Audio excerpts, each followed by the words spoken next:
Asia is by far the world's largest and most mountainous continent. Much of the land is barren, with vast, empty deserts in the southwest and central Asia, and the remote, wide-swept plateau of Tibet to the north of the Himalayan mountains.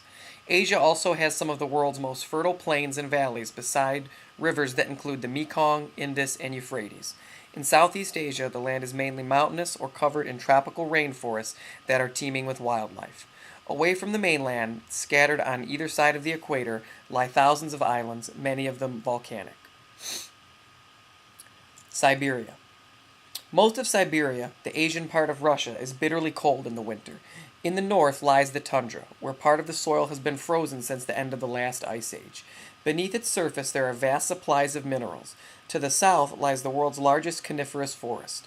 This cold forest makes way for a dry grassland area known as steppe, which forms Russia's main farming region. The Yangtze River. From its source in the Tanggula Mountains on the plateau of Tibet, the Yangtze River flows through mountainous land for most of its course. On its final stages, it follows the southern edge of the Great Plains of China until it reaches the East China Sea. In the flatter areas, the Yangtze supplies water for irrigation. In the past, flooding has caused thousands of deaths. Central deserts. Unlike most deserts, the Taklamakan and the Gobi in Central Asia have hot summers but extremely cold winters. Much of their landscape is made of bare rock with huge expanses of shifting sand. Vegetation is sparse except in river valleys, as shown here in the Taklamakan. Some animals, including wild camels, can survive cold winters in the Gobi. The Himalayas. The Himalayas, form a massive land barrier between the Indian subcontinent and Tibet. The range is permanently snow-capped and the continent's world's highest peak. Mount Everest, the mountains began to form around 50 million years ago when a moving plate carrying the subcontinent began to push against the Eurasian plate. When plates collided, the edge of the Indian plate was forced under the Eurasian plate, and the seabed in between was folded up to form the Himalayas.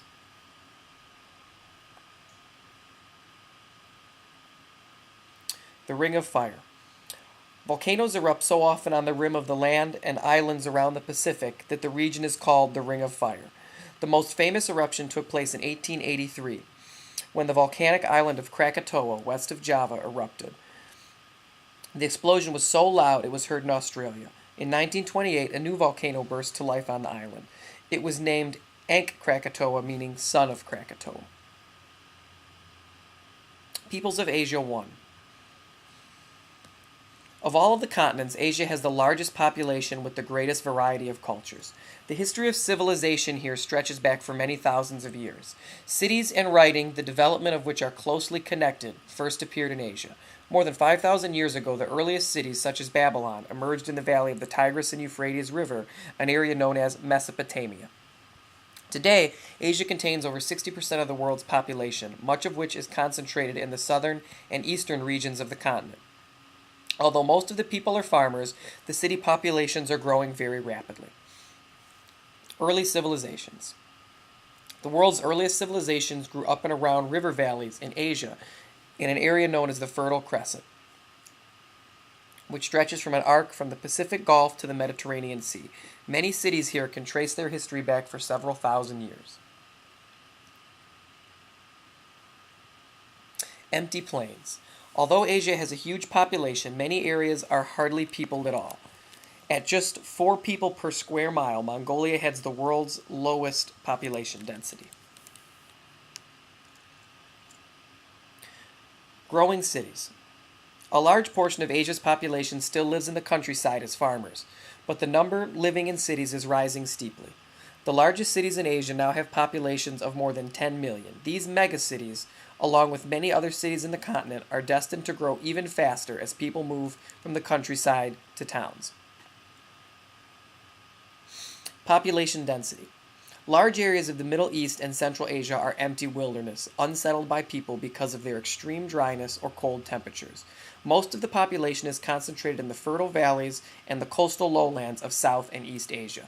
Aside from the island city-states of Singapore, Bangladesh is the most densely populated country in Asia, with 2,837 people per square mile. You can see here that even though China has one of the largest populations in the world, because they have so much empty space in the middle, they're still not that densely populated. Population growth. 3 out of every 5 people in the world live in Asia. 7 of the world's 10 most populated countries are located here, with China and India heading the list. Between them, these 2 countries account for about 40% of the world's population.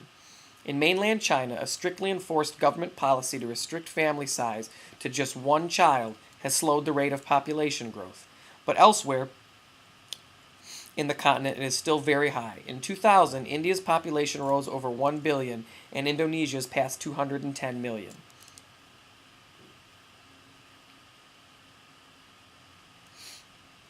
Rice. Half the world's population depends on rice as a principal source of food, so a rice shortage can cause terrible famine.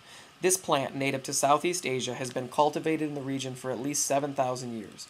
In recent decades, new varieties of rice have been developed to help Asia's growing population. These new strains of rice are part of the Green Revolution, which applies scientific knowledge to plant breeding and uses technology to increase productivity. People of Asia too. Although some Asian countries, such as Japan and China, have been independent for a long time, others have only recently emerged from colonization.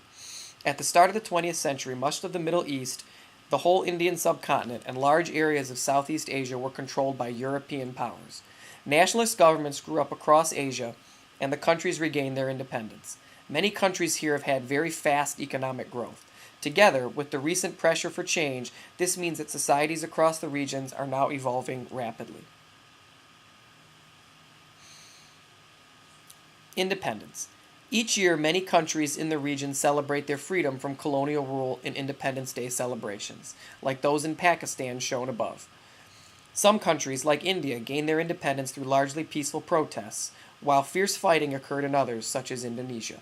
These countries are now struggling to forge a sense of national unity. Breakup. The Soviet Union, or USSR, was the world's largest nation. However, in 1991, the USSR split up into 15 republics, which set up their own governments. 9 of the republics are in Europe, the other 5 are in Asia, while Russia straddles both. They are no longer part of a large centralized economy, and so are struggling to compete in the world market. The USSR's collapse also freed some Eastern European countries from Soviet control. As you can see here, all these countries used to be part of the Soviet Union, Europe, Asia, and they've now broken into Kazakhstan, Kyrgyzstan, Uzbekistan, Turkmenistan, and Tajikistan. World religions. Asia was the birthplace of all the main world religions, including Hinduism, Buddhism, Judaism, Christianity, and Islam. Religious beliefs still have a strong influence on the people of the region today. Religions often emphasize modesty and wealth, and the importance of donating to charities for spiritual reward rather than any personal gain. Ethnic groups. Fighting between ethnic groups is still continuing in several parts of the former USSR. The Russian Federation, for example, includes some regions where the Russian population is in the minority and greater numbers of people belong to native ethnic groups. In Chechnya, only about a third of the population is Russian. Since the breakup of the USSR, the Chechens have been fighting for independence. However, the Russian Federation is not prepared to grant independence to any of these territories. It could lead to the breakup of Russia itself. Pressures for change. In Asian societies today, the traditional rural ways of life and religious beliefs conflict with an increasingly money-oriented way of life, influenced by the West. As Asian societies become more open to Western influences, so the pressures on traditional ways of life will intensify.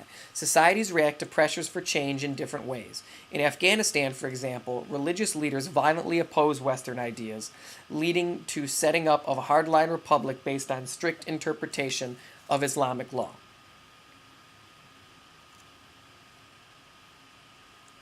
In some societies, change happens gradually and without violent demonstrations. In Japan, for example, economic development was seen by its rulers as a way to avoid becoming dependent on European nations.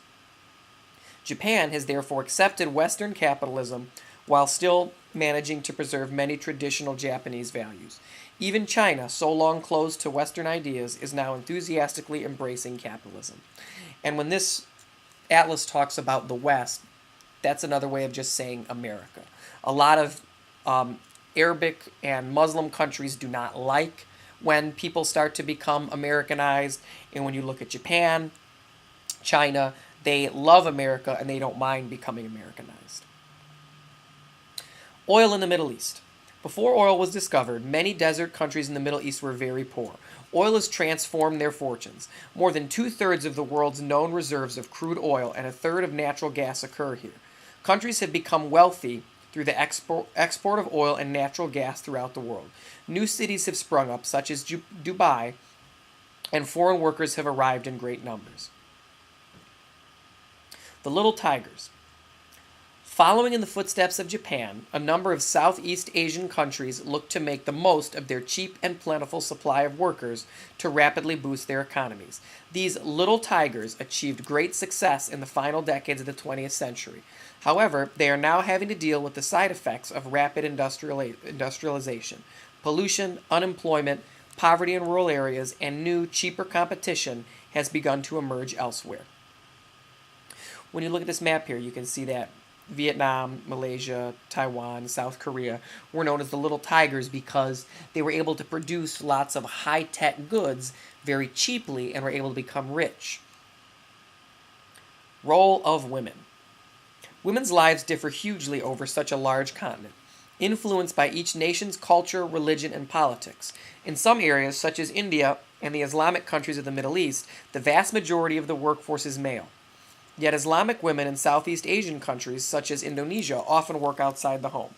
In other areas, such as Communist China and North Korea, and the former communist republics of the USSR, women take up a large proportion of the workforce and carry out many household chores.